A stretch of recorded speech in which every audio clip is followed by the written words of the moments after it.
பாவைக்குட் channel மூலமாக உங்களை சந்திக்கிறதுல மிக்க மகிழ்ச்சி. என்னுடைய சேனலை சப்ஸ்கிரைப் செய்த எல்லாருக்கும் ரொம்ப ரொம்ப நன்றி. இதே மாதிரி சப்போர்ட் பண்ணுங்கள். இன்றைக்கி பண்ணுற ரெசிபி என்னன்னு பார்த்தீங்கன்னா, ஒரு லஞ்ச் பாக்ஸ் ரெசிபி தான் நம்ம பண்ண போகிறோம். அது எக்கில் செய்கிறோம். அது எப்படி செய்கிறது என்னங்கிறத பார்க்கலாம் வாங்க இது எப்படி செய்கிறதுன்னு பார்க்கலாம். இப்போ அடுப்பத்தை வச்சு கடாய் வச்சாச்சு. இப்போ ஒரு 2 ஸ்பூன் எண்ணெய் ஊற்றிக்கலாம். நெய்யில் செஞ்சால் நல்லாயிருக்கும். 2 ஸ்பூன் இந்த எண்ணெய் ஊற்றிட்டு, நீங்கள் என்ன குக்கிங் ஆயில் யூஸ் பண்ணுறீங்களோ அதோட நெய் 1 ஸ்பூன் போட்டுருக்கேன். நெய் பிடிச்சா நெய்யிலே செய்யலாம். நெய் பிடிக்காதவங்க எண்ணெயும் நெய்யும் சேர்த்துக்கலாம். இப்போ எண்ணெய் காஞ்சிருச்சு.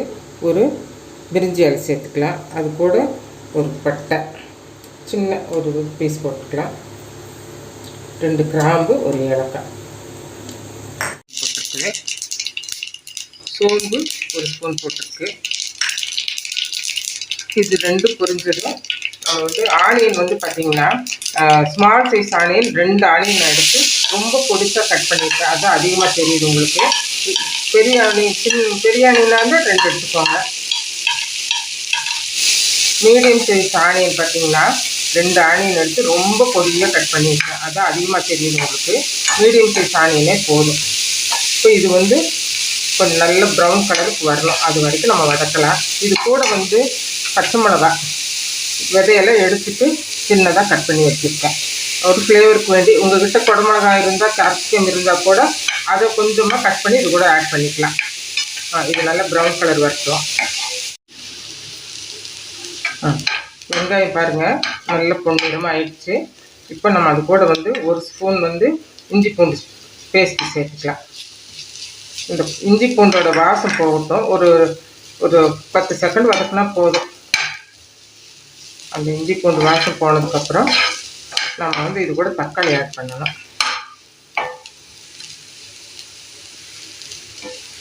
இப்போ இது கூட தக்காளி ஆட் பண்ணிக்கலாம். தக்காளி பழம் பார்த்திங்கன்னா ரொம்ப பெரிய பழமெல்லாம் எடுத்துடாதீங்க. ரொம்ப சின்ன பழமாக எடுத்துக்கோங்க. அந்த பழம் இந்த மாதிரி கட் பண்ணிக்கோங்க. ரொம்ப பொடியாகவும் கட் பண்ண வேண்டாம். இந்த மாதிரி கட் பண்ணிக்கோங்க. இது கொஞ்சம் வதங்கட்டும். கொஞ்சம் உப்பு சேர்த்துக்கலாம். கூட உப்பு கொஞ்சம் சேர்த்துக்கலாம். கூட தக்காளி வதங்குறது.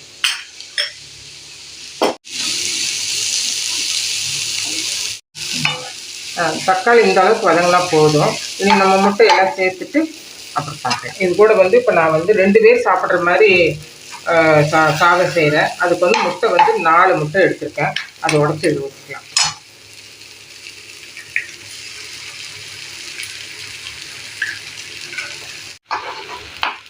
இப்போ இதில் 4 முட்டை சேர்த்துருக்கேன். இது கூட கொஞ்சம் மஞ்சள் சேர்த்துக்கலாம். ஒரு 1/4 ஸ்பூன் மஞ்சள். காரத்துக்கு வேண்டி பார்த்தீங்கன்னா, நான் ஒரு ஸ்பூனில் 1/2 ஸ்பூன் தான் காரம் சேர்த்துருக்குறேன். மிளகு ஒரு 1/2 ஸ்பூன் சேர்த்துக்கலாம். இப்போ இது எல்லாமே இது கூட கொஞ்சம் உப்பு சேர்த்து இது அப்படியே வேகட்டும். வெந்ததுக்கப்புறம் அதை நம்ம பொடி பண்ணிக்கலாம். முட்டை மேலே கொஞ்சம் உப்பு சேர்த்துக்கலாம்.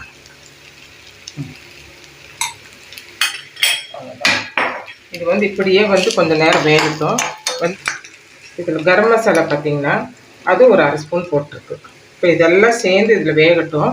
முட்டை வெந்ததுக்கப்புறம் நம்ம திருப்பி போட்டுட்டு அதுக்கப்புறம் நம்ம என்ன செய்யறதுன்னு பார்க்கலாம். அது வரைக்கும் மூடி போட்டுடலாம். இப்போது இதை மறுபடியும் திருப்பி போடலாம். திருப்பி போட்டு மறுபடியும் ஒரு 10 செகண்ட் வேகட்டும். வெந்த பின்னாடி இதெல்லாம் நம்ம பொடியாகிற வரைக்கும் நம்ம கலக்கி விடணும். அப்படியா இது ஒரு 10 செகண்ட் வேகட்டும். திருப்பி போட்டு ஒரு 10 செகண்ட் வேகட்டும். இது நல்லா வெந்துருச்சு. இப்போ இது நல்லா நம்ம சிம்மில் வச்சுட்டு நம்ம இதெல்லாம் நல்லா பொடியாகிற வரைக்கும் நம்ம நல்லா அளவுக்கு நம்ம பொடியானதுக்கப்புறம் நம்ம இதோட ரைஸ் சேர்த்துக்கணும். பார்த்தீங்களா? இப்போ இந்த அளவுக்கு பொடியாக ஆயிடுச்சு. இப்போ நம்ம ரைஸ் சேர்த்தேன். இந்த ரைஸு 2 பேர் சாப்பிட்லாம்.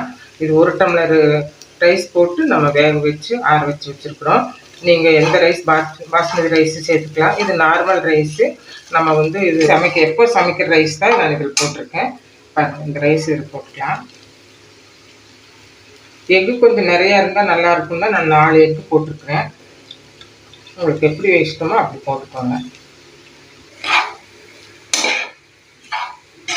இந்த எக்கு ரைஸு ரெண்டும் நல்லா மிக்ஸ் ஆகிற வரைக்கும் நம்ம கலக்கணும்.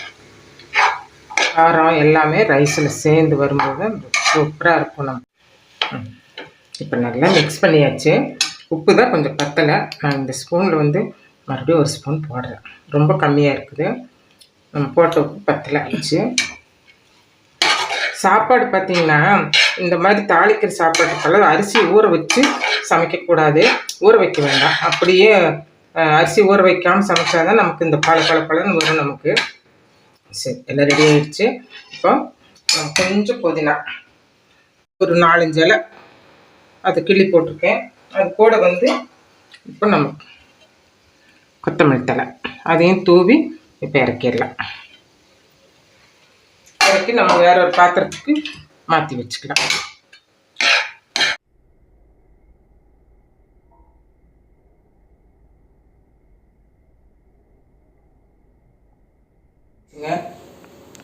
எக் ரைஸ் ரெடி ஆயிடுச்சுங்க. ரொம்ப நல்லா வந்திருக்கு பாருங்கள். நல்லா பளபளன்னு ரொம்ப சூப்பராக வந்திருக்கு.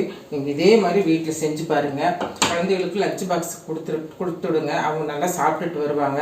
இந்த வீடியோ பிடிச்சிருந்ததுன்னா இந்த வீடியோக்கு ஒரு லைக் பண்ணுங்கள். உங்கள் ஃப்ரெண்ட்ஸ் எல்லாருக்கும் ஷேர் பண்ணுங்கள். மீண்டும் ஒரு புதிய வீடியோவில் சந்திப்போம். நன்றி, வணக்கம்.